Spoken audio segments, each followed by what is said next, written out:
रामगढ़ नाम का एक छोटा सा गांव था। उसी गांव में एक परिवार रहता था, लेकिन उस घर में अक्सर लड़ाई झगड़े का माहौल बना रहता था। उस परिवार में कुल 5 लोग रहते थे। घर की मुखिया एक बुजुर्ग औरत थी जिनका नाम सावित्री था। उनके 2 बेटे थे। बड़े बेटे का नाम विक्रम था और उनकी पत्नी का नाम सरिता था। छोटे बेटे का नाम सूरज था और उसकी पत्नी का नाम कविता था। इसके अलावा सावित्री की एक बेटी भी उसी घर में रहती थी जिसका नाम अंजलि था। भैया, मुझे कुछ पैसों की ज़रूरत थी। मैंने माँ से पूछा था, लेकिन उन्होंने कहा कि इस बारे में आपसे बात कर लूँ, इसलिए मैं आपसे पूछने आई हूँ। पैसों की बात सुनकर विक्रम और सरिता दोनों पति पत्नी गुस्सा हो गए। तभी सरिता ने नाराज होते हुए अंजलि से कहा, अरे अंजलि, क्या तुम लोगों को पैसे मांगने के लिए सिर्फ मेरे पति ही मिलते हैं? जब देखो तब पैसे मांगने चली आती हो। इस घर में तुम्हारा एक और भाई भी तो है, कभी उससे भी मांग लिया करो। क्या मेरे पति ही घर का सारा खर्च उठाएं और ऊपर से तुम लोगों को रोज रोज पैसे भी देते रहें? अरे भाभी, आप कहना क्या चाहती हैं? क्या आपका मतलब है कि भैया ही इस घर का सारा खर्च उठाते हैं? तो फिर मेरी मेहनत से जो पैसे आते हैं वे क्या हवा में उड़ जाते हैं? मेरे पास तो 1 भी रुपया जमा नहीं है। आप दोनों के पास ही जरूर पैसे होंगे, क्योंकि माँ और अंजलि को तो रोज मैं ही पैसे देता हूँ। अरे सूरज, क्या तुम्हें व्यवहार करना नहीं आता? किससे कैसे बात करनी चाहिए ये माँ ने तुम्हें नहीं सिखाया क्या? ये तुम्हारी भाभी हैं, उम्र में भी बड़ी हैं और सम्मान के लायक भी, और तुम हो कि मुंह में जो आ रहा है वही बोले जा रहे हो। अपनी जुबान को थोड़ा संभाल कर रखा करो सूरज। अरे, मैं यहाँ आप दोनों के झगड़े सुनने नहीं आई हूँ। माँ ने मुझे सिर्फ पैसे लेने के लिए भेजा है, इसलिए मैं आई हूँ। आप में से कौन देगा ये मुझे नहीं पता। मुझे तो बस अपनी ज़रूरतें पूरी करने के लिए थोड़े से पैसे चाहिए। अरे, तुम्हें सुनाई नहीं दिया क्या? तुम्हारे छोटे भैया ने अभी क्या कहा? वे तो हर रोज़ ही पैसे देते रहते हैं। आज अपने बड़े भैया से ले लो। क्या मेरे पति के पास पैसों का कोई पेड़ लगा है जो जब तुम लोगों का मन करे तब तोड़ कर दे दें? अरे भाग्यवान, लगता है इन दोनों को बड़े छोटे का जरा भी ज्ञान नहीं है कि किससे कैसा व्यवहार करना चाहिए। अब तो हाल ऐसा हो गया है कि मुझे इसे अपना भाई कहने में भी शर्म आने लगी है। पता नहीं शादी के बाद इस औरत ने मेरे भाई पर ऐसा क्या जादू कर दिया है कि ये सब कुछ भूल ही गया है। भैया, अब आप अपनी बातों से हद पार कर रहे हैं। मैं आपको बड़ा भाई समझकर अब तक चुप हूँ, लेकिन अगर मेरा मुंह खुल गया तो इसका नतीजा बहुत बुरा हो सकता है। आप दोनों आपस में ही लड़ते रहिए। मुझे आप दोनों के पैसे नहीं चाहिए। आप लोग इसी तरह झगड़ते रहिए। अंजलि अपने दोनों भाइयों से ऐसा कहकर गुस्से में घर से बाहर चली जाती है।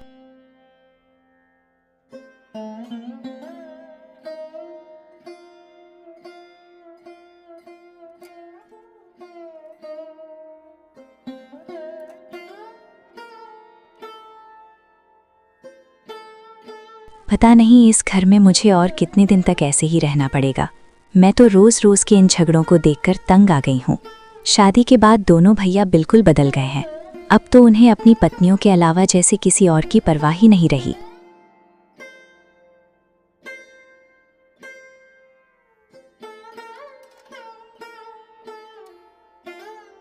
भैया, तुझे जरा भी शर्म नहीं आई?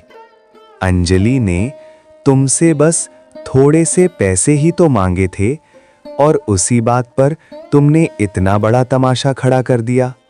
बेचारी गुस्से में घर से बाहर चली गई।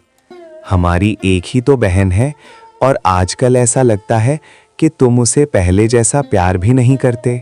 अगर तुम्हें अपनी बहन से इतना ही प्यार है तो तुमने खुद ही उसे पैसे क्यों नहीं दे दिए? उसके सामने ही तुम हमसे झगड़ने लगे। उससे तो बेहतर यही होता कि जब मैंने मना कर दिया था तब तुम चुपचाप उसे पैसे दे देते। तब ना कोई तमाशा होता और ना ही अंजलि गुस्से में घर से बाहर जाती। अरे जी, इन लोगों से बातें करने का कोई मतलब नहीं है। चलिए अंदर चलते हैं। इन्हें तो बस हमसे झगड़ने का बहाना चाहिए होता है। जैसे ही बहाना मिला तुरंत शुरू हो जाते हैं। इसलिए चलिए यहाँ से अंदर चलते हैं। कविता की ऐसा कहते ही सूरज अपनी पत्नी के साथ चुपचाप अंदर चला गया। पता नहीं इस कविता ने मेरे भाई पर कैसा जादू कर दिया है। सूरज तो शादी से पहले मेरी हर बात ध्यान से सुनता था, लेकिन आज वही मुझसे ही जबान लड़ाकर चला गया।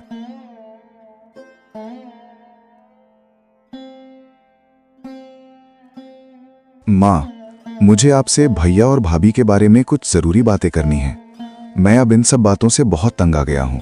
अब मुझे कोई ना कोई इंतजाम करना ही पड़ेगा, क्योंकि मैं इस तरह और ज्यादा दिनों तक नहीं रह सकता। अरे बेटे, तुम कैसी बातें कर रहे हो? भला ऐसा कौन सा इंतजाम करने की जरूरत पड़ गई? मुझे साफ साफ बताओ, आखिर बात क्या है?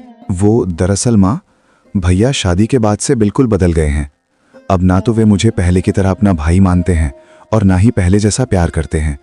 उन्हें तो बस अपनी पत्नी की ही पड़ी रहती है। आज तो हद ही हो गई।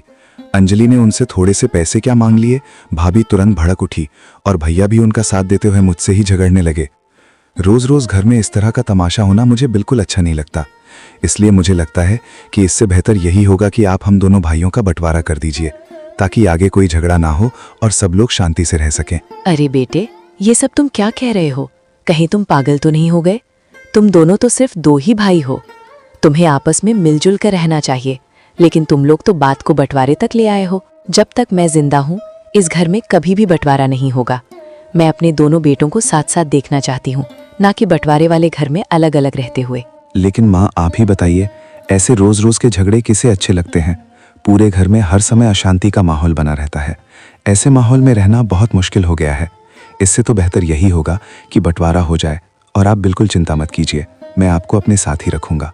भैया को रहने दीजिए अपनी पत्नी के साथ, अगर उन्हें उसी में खुशी मिलती है तो। देख बेटे, तेरे मुंह से ये सब बातें मुझे बिल्कुल अच्छी नहीं लग रही हैं। वो तेरा बड़ा भाई है। अगर आपस में कुछ लड़ाई झगड़े हो भी जाएं, तो उन्हें साथ बैठकर प्यार से सुलझाया जाता है, ना कि बात को बंटवारे तक ले जाया जाता है। अब मैं इस बारे में और कोई बात नहीं सुनना चाहती। जा तू अपने कक्ष में जा और थोड़ा शांत होकर सोच। अपनी माँ की ये बात सुनकर सूरज बिना कुछ कहे चुपचाप वहां से चला गया।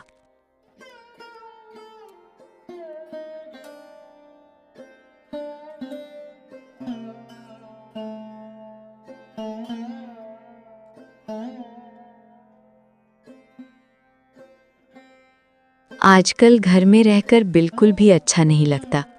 शादी से पहले दोनों भैया मुझसे बहुत प्यार करते थे। उन्होंने मुझे कभी भी किसी चीज़ की कमी महसूस नहीं होने दी। लेकिन अब ऐसा लगता है जैसे मैं उनकी बहन ही नहीं हूँ।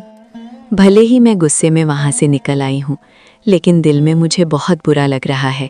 इसी तरह जब अंजलि खुद से बातें कर रही होती है, तभी वहाँ गांव का एक लड़का आकाश आ जाता है, जो अंजलि का अच्छा दोस्त भी होता है। अरे अंजलि, तुम यहाँ नदी किनारे अकेली क्या कर रही हो?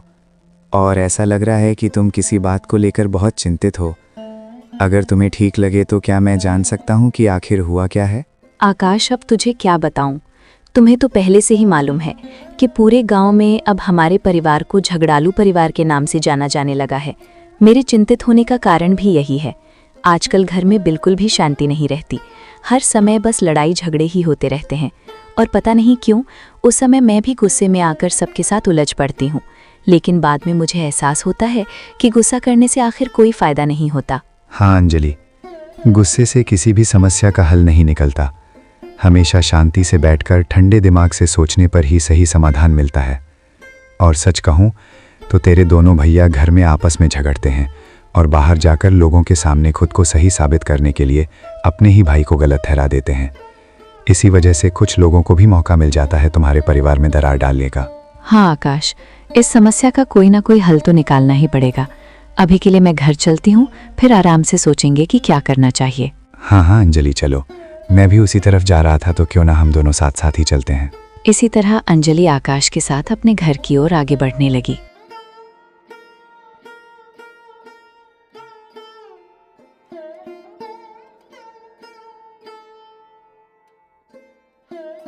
बेटा विक्रम, मैं कई दिनों से देख रही हूँ कि घर में लगातार सिर्फ लड़ाई झगड़े ही हो रहे हैं। जहाँ दो भाइयों को आपस में मिलजुल कर रहना चाहिए, वहाँ हर रोज बहस और तकरार देखने को मिलती है। आखिर ऐसा क्यों हो रहा है? मुझे ये सब बिल्कुल भी अच्छा नहीं लगता। तुम दोनों तो केवल दो ही भाई हो।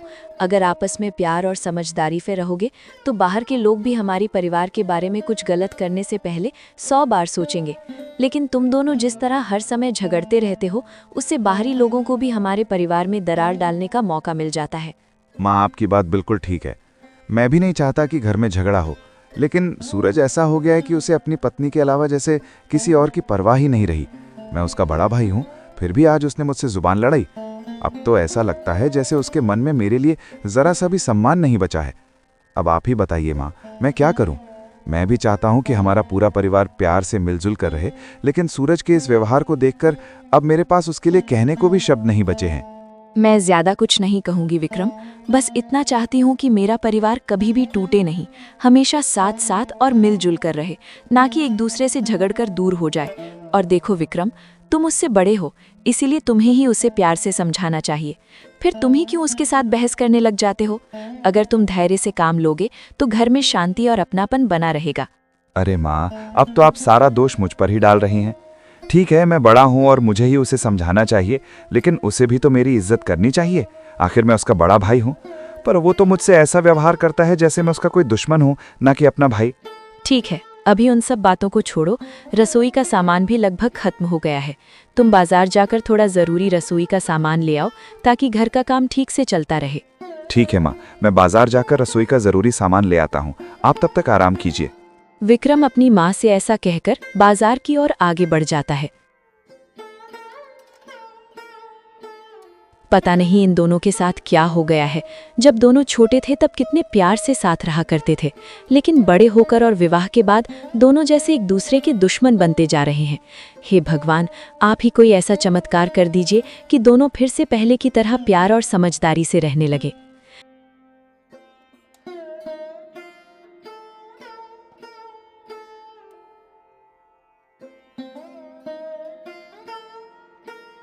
विक्रम रास्ते से बाजार की ओर जा ही रहा था, तभी उसे रास्ते में धनपत मिल गए। अरे विक्रम, अच्छा हुआ तू यहीं मिल गया। 2 महीने पहले जो तूने मुझसे पैसे लिए थे वे कहाँ हैं? पैसे लेने के बाद से तो तू दिखाई ही नहीं देता। अब मुझे मेरे पैसे जल्द से जल्द वापस चाहिए, नहीं तो मुझे कोई और इंतजाम करना पड़ेगा। अरे धनपत भाई, अब तुम्हें क्या ही बताऊं, तुमसे उधार लिए हुए सारे पैसे घर के खर्चों में ही निकल गए। अभी जो काम पर जाकर थोड़े बहुत पैसे मिलते हैं वे भी घर के खर्च में ही खत्म हो जाते हैं। तुम मुझे बस कुछ महीने और दे दो, मैं तुम्हारे सारे पैसे लौटा दूंगा। तुम बिल्कुल चिंता मत करो। अरे ये कैसी बात हुई भला? जब पैसे लेने मेरे घर आए थे तब तो बड़ी बड़ी बातें कर रहे थे कि 1 हफ्ते में ही मेरे पैसे लौटा दोगे, और अब कह रहे हो कि तुम्हें कुछ महीने और चाहिए। मुझे ये सब कुछ नहीं मालूम। मैं तुम्हें सिर्फ 2 दिन का वक्त देता हूँ। 2 दिन बाद मैं खुद तुम्हारे घर पैसे लेने आऊँगा। और याद रखना विक्रम, अगर 2 दिन बाद मुझे मेरे पैसे नहीं मिले तो मैं क्या करूँगा ये तुम सोच भी नहीं सकते। अरे धनपत भाई, ये तो बस कुछ पैसों की ही बात है। ठीक है, मैं तुम्हें अगले महीने तुम्हारे सारे पैसे लौटा दूंगा, लेकिन तुम मुझे इस तरह धमकाओ मत। मैं इन सब बातों से डरने वालों में से नहीं हूँ। मैंने तुमसे पैसे लिए हैं तो उन्हें ज़रूर लौटाऊंगा, बस मुझे थोड़ा सा वक्त दे दो। वाह विक्रम, जब तुम्हें ज़रूरत पड़ी थी तब तो तुम गिड़गिड़ाकर मुझसे पैसे मांगने आए थे, और अब जब पैसे लौटाने की बारी आई है तो तुम तरह तरह के बहाने बनाकर नाटक करने लगे हो। मैं अभी तुम्हें अच्छे से समझा कर कह रहा हूँ, 2 दिन के भीतर मुझे मेरे पैसे वापस चाहिए। अगर 2 दिन बाद भी पैसे नहीं मिले तो याद रखना इसका अंजाम अच्छा नहीं होगा। फिलहाल मैं जा रहा हूँ, लेकिन 2 दिन बाद ज़रूर आऊँगा अपने पैसे लेने। ये कहकर धनपत वहां से चला गया और विक्रम वहीं खड़ा सोचता रह गया। इतने दिनों तक मैं किसी तरह धनपत की नजरों से छिपता रहा, लेकिन आज उससे बच नहीं पाया यार। वो जाते जाते जो धमकी देकर गया है उसे सुनकर तो मेरी चिंता और भी बढ़ गई है। मैं भला उसके पैसे कैसे लौटा पाऊंगा? मेरे पास तो अभी पैसे हैं ही नहीं। पता नहीं 2 दिन बाद क्या तमाशा खड़ा होगा। खैर, अभी इन सब बातों को छोड़कर मैं बाजार की ओर ही बढ़ता हूँ। शायद वहां जाकर कोई रास्ता निकल आए।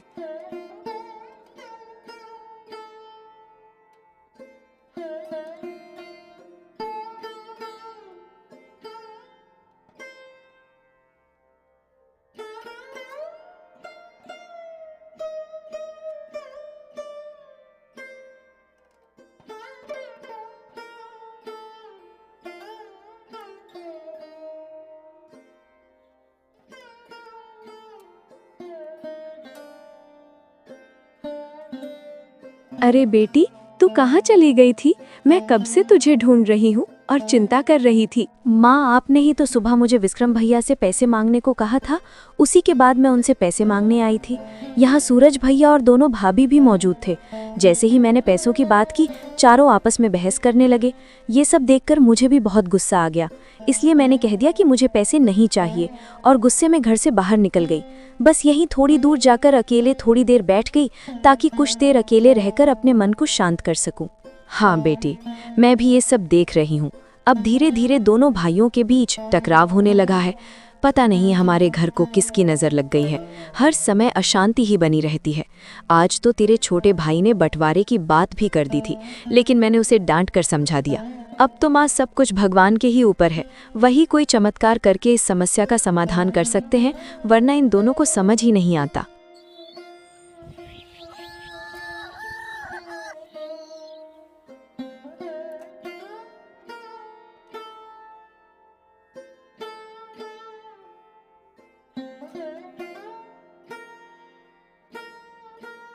भाग्यवान, आज जब मैं दिन में घर के लिए कुछ ज़रूरी सामान लेने बाजार जा रहा था, तब रास्ते में मेरी मुलाकात धनपत से हुई।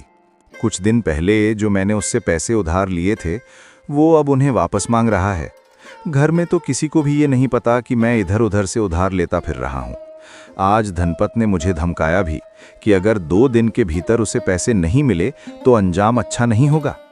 मैं ज़्यादा चिंता करने वालों में से नहीं हूँ, लेकिन उसने ये भी कहा कि वो पैसे लेने खुद घर तक आ जाएगा, और यही बात मुझे सबसे ज़्यादा परेशान कर रही है। अरे आप क्यों इतनी चिंता में पड़े हैं?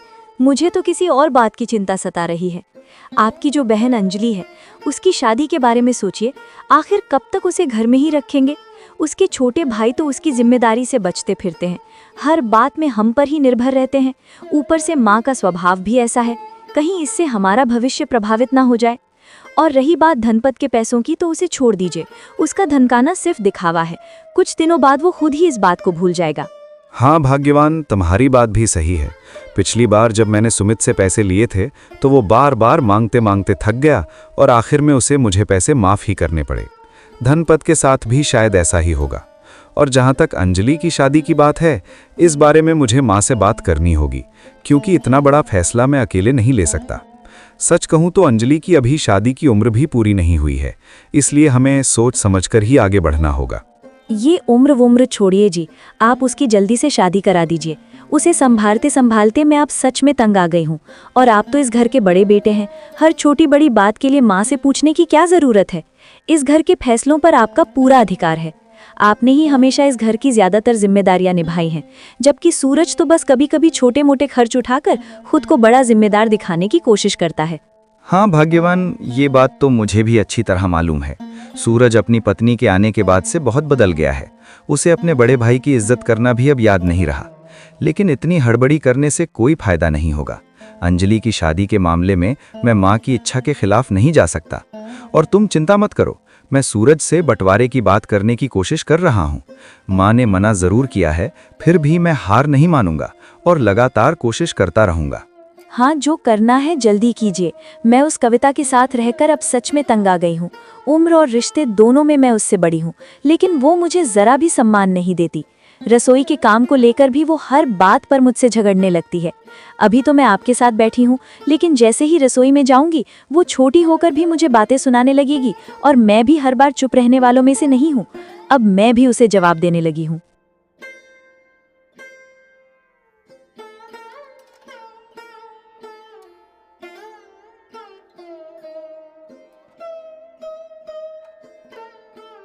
अजी, सुनते हो? ये जो आपके बड़े भैया और उनकी पत्नी सरिता हैं, इन दोनों की हरकतें दिन ब दिन बढ़ती ही जा रही हैं। ऐसा लगता है मानो वो किसी बहुत अमीर घर से शादी करके आई हो।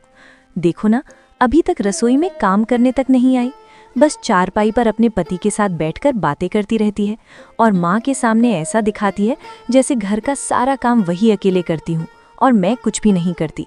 सच कहूँ तो अब मैं इन सब बातों से बहुत तंग आ चुकी हूँ। तुमने जो कहा भाग्यवान, मैंने भी ये सब देखा है। मैंने माँ से बंटवारे की बात भी की थी, लेकिन माँ ने उसे मानने से साफ इनकार कर दिया। और सच कहूँ तो घर की जिम्मेदारियां ज्यादातर भैया ही उठाते हैं। हालांकि मैं भी अपनी तरफ से पूरी कोशिश करता हूँ, लेकिन भैया मुझसे भी ज्यादा मेहनत करते हैं।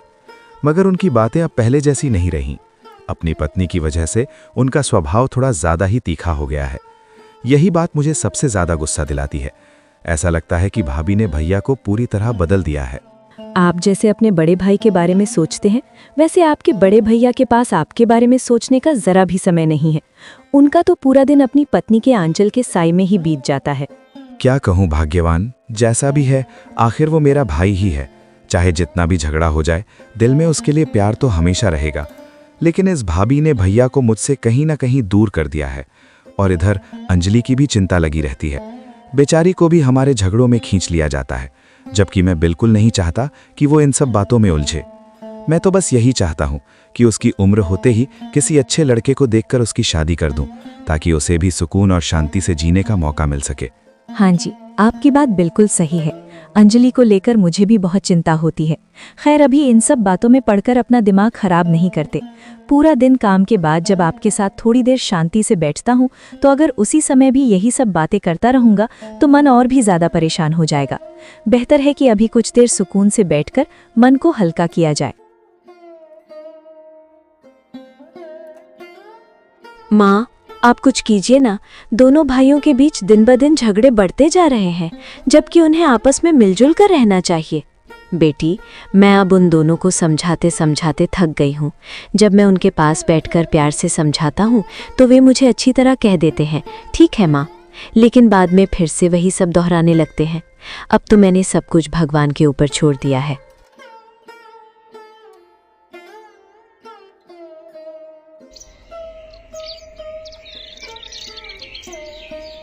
दो दिन बीत गए और धनपत ने विक्रम को पैसे लौटाने के लिए जो समय दिया था वो भी पूरा हो गया।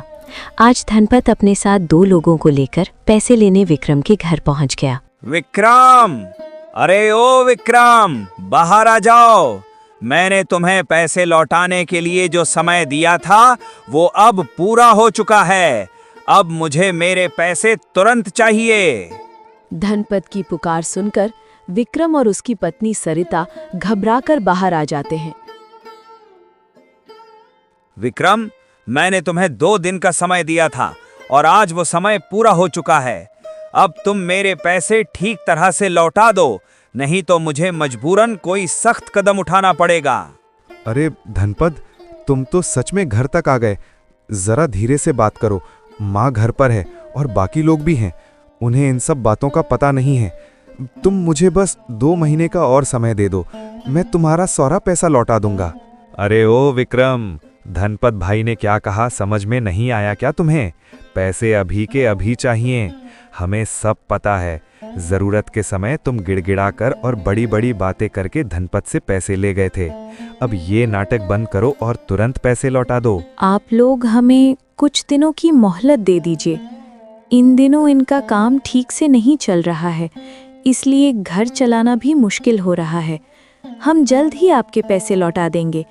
कृपया आप लोग अभी यहाँ से चले जाइए, वरना घर के बाकी लोग भी ये सब सुन लेंगे। सरिता भाभी, आज मैं कुछ भी सुनने वाला नहीं हूँ। आज मुझे मेरे पैसे चाहिए, मतलब हर हाल में चाहिए। इसी तरह जब धनपत विक्रम को धमका रहा था, तभी घर के अंदर से सूरज अपने हाथ में पैसों का एक छोटा सा थैला लेकर बाहर आ जाता है। धनपत भाई, मैंने अंदर से सारी बातें सुन ली है। आपके पैसे मैं दे देता हूँ, लेकिन आप लोग यहाँ ज्यादा शोर शराबा मत कीजिए, और भैया की ओर से मैं आपसे माफी भी मांगता हूँ। इसी तरह विक्रम की उधारी उसके छोटे भाई सूरज ने चुका दी और धनपत भी अपने पैसे लेकर वहां से चला गया। घर के अंदर आकर सबको एक साथ बुलाकर विक्रम ने इन सब उधारी के बारे में सबको बता दिया। देखा विक्रम, मुसीबत के समय तुम्हारा अपना भाई ही आगे बढ़कर तुम्हें बचाने आया। मैं हमेशा यही कहती आई हूँ कि मिलजुल कर रहो और एक दूसरे का सहारा बनो। इससे जिंदगी बहुत हसीन लगने लगती है। इसी तरह विक्रम और सूरज को समझ आ गया कि आपस में झगड़ा करने से कोई फायदा नहीं होता। हमेशा अपनों के साथ मिलजुल कर रहना ही बेहतर होता है। धीरे धीरे ये बात पूरे परिवार को समझ आ गई और फिर सब लोग मिलजुल कर हंसी खुशी से रहने लगे।